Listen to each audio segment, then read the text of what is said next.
Bismillah, walhamdulillah, wassalatu wassalamu ala rasulillah. Assalamu alaikum wa rahmatullahi wa barakatuhu. Урматтуу мусулман бир тууганым, бүгүнкү дагы сабагыбызда Ибн Хажар аль-Хайтами рахимахуллаху тааланын китебинен сабагыбызды толуктамакчыбыз. Андан кийин дагы биздин турмушубузда көп кездешкен дагы бир көйгөйлүү ишти алып келет. Бул бир мусулман экинчи мусулман бир тууганына 3 күндөн ашуун таарынышып, сүйлөшпөй мамилесин үзүп коюусу бул дагы шариятыбызда кайтарылган күнөө иштерден.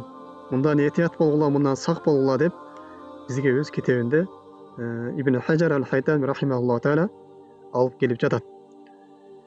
Албетте урматтуу мусулман бир тууганым, мусулмандар булар бир туугандар. Кандай эле инсан өзүнүн ата теги тараптан бир тууган болгон сыяктуу эле бул динде дагы өзүнүн диндеш бир тууган болот.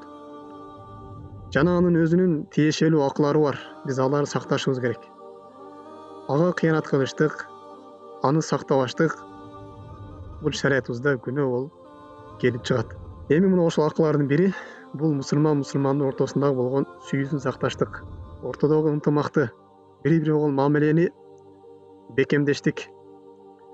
Ал эми бири-бирине таарынышып калуусу, мына ошол таарынышууну жарашпастан, экөө элдешпестен 3 күндөн ашырып жиберүүсү бул шариятыбызда оор күнөө болуп калат. Бул шариятыбызда адал иш эмес. Бул шариятыбызда шайтандын жолу болуп эсептелинет. Шайтанга жаккан амал болуп эсептелинет. Бул шариятыбызда мусулмандын сыпатынан эмес. Албетте мусулманга мусулман таарынышып калат.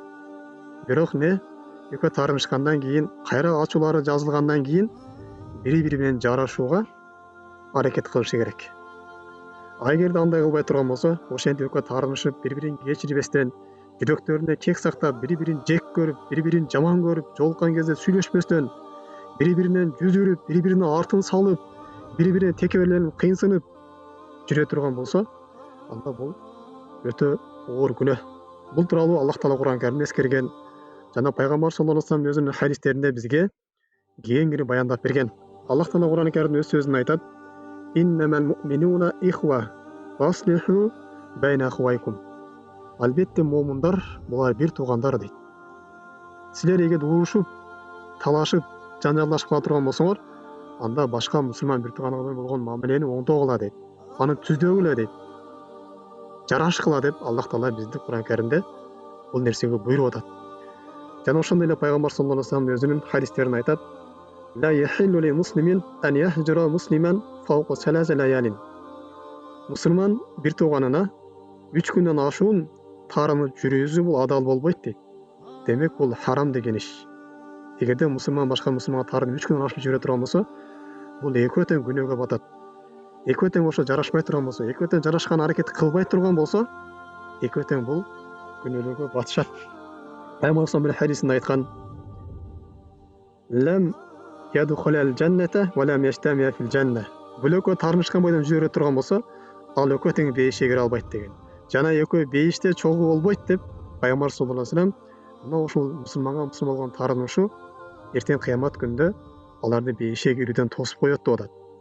Башка бир хадисте пайгамбар саллаллаху алейхи вассалам бара турган жерин баяндап: «Мен хажара ахаху фаука салатин фахва финнар илля ан ятадаракаллаху би рахматихи».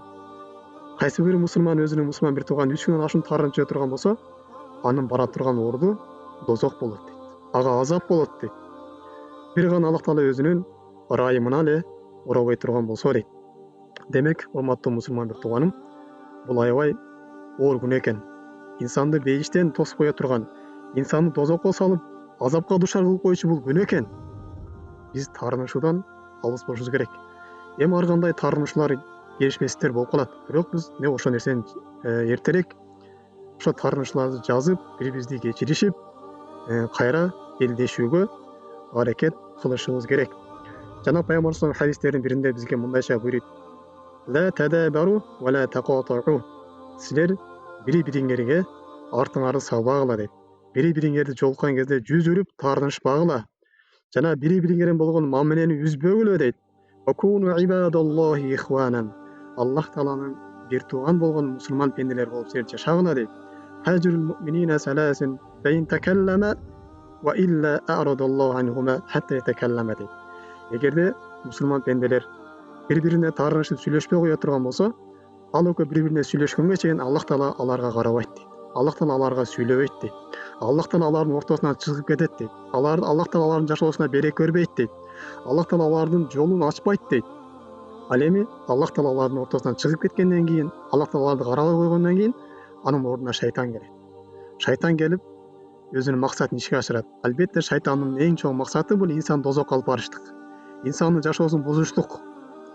Анын үй бүлөдө жашоосу болсун, достордун ортосунда мамиледе болсун, же бир туугандык мамиле болсун, аны ошол нерседен бир проблема чыгарып, бир мушкул чыгарып, алардын ортосун ушундай чыр-чатак салыш шайтандын иши.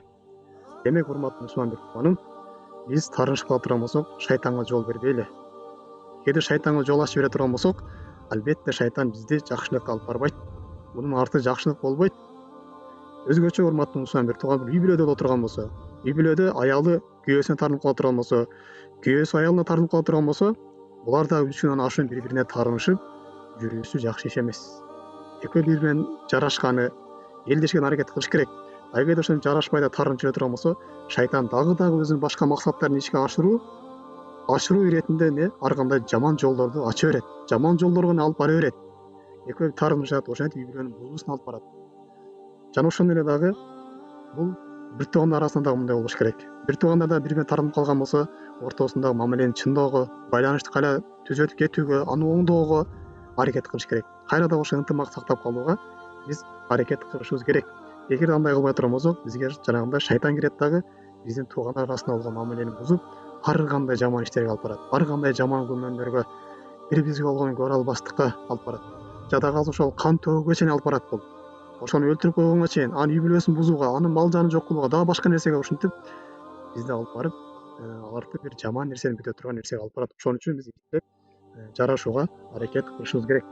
Жада калса, достор ортосунда да боло турган болсо, достор да бири-бирине таарынышып жүрүүсү адал эмес. Эгер ошол досу мусулман болот, албетте мусулман досу мусулман болот.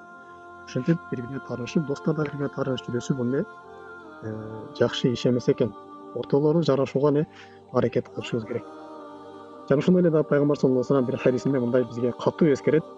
Мен хаджара хоху санатан фахуа касамки дамихи дейт.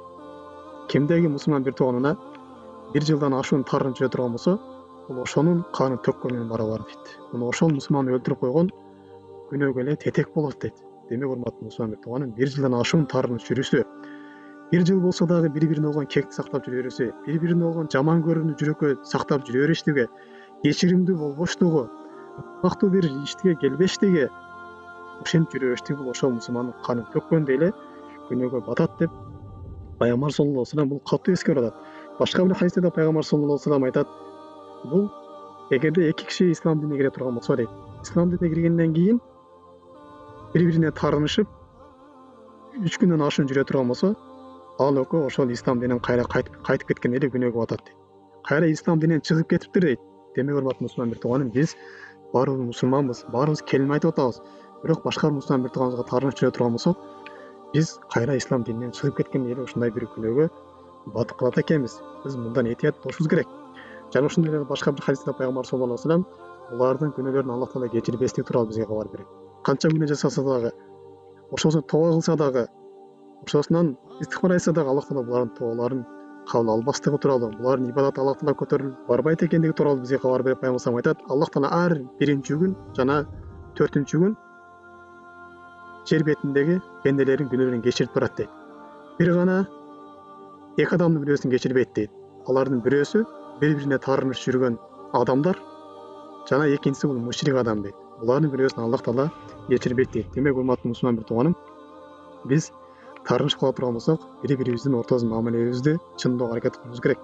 Албетте, пайгамбар салам айткан, эки адам таарынып кала турган болсо, алардын эң жакшысы булар биринчи болуп саламды баштап, биринчи болуп кечирим сурап, биринчи болуп ортодо бир ынтымакты бекемдөөгө чакырган адам дейт. Жана ошондой эле дагы, урматтуу мусулман бир тууганым, биз кечиримдүү болушубуз керек. Жана текеберликке жол бербешибиз керек. Бул мындай адам да деп текеберленип анын үстүнөн, же болбосо ал кедей болсо мен байыбынан неге мен бірінші кешірім сұрашым керек, неге мен барып андан сұранышым керек деп андай деп есту керекпіз. Аллах тағаланың астында, Аллах тағаланың динінде біздің барыбыздың даражабыз бір еле. Жана ушундай урматтуу мусулман бир тууганым, биз бул динди дагы терең үйрөнүүгө аракет кылышыбыз керек. Эгер дагы динди биз тереңирээк биле турган болсок, Аллах тааланын шариятын тереңирээк тааный турган болсок, тереңирээк үйрөнө турган болсок, Аллах тааланын пайгамбар саллаллаху алейхи вассалам жашоолорун кененирээк үйрөнө турган болсок, анда биз мындай жаман иштерге жол ачпайбыз. Ушу менен бүгүнкү сабагыбызды жыйынтыктайбыз. Аллах таала баарыбыздын ынтымагыбызды бекем кылган болсун. Кимде таарынып жүргөн болсо, Аллах таала ортолорун оңдогон болсун. Жана кыямат күнүндө биздин баарыбызды пайгамбар саллаллаху алейхи вассалам бирге, сахабалар менен бирге Аллах таала фирдаус аля бейишинде жыйнаган болсун.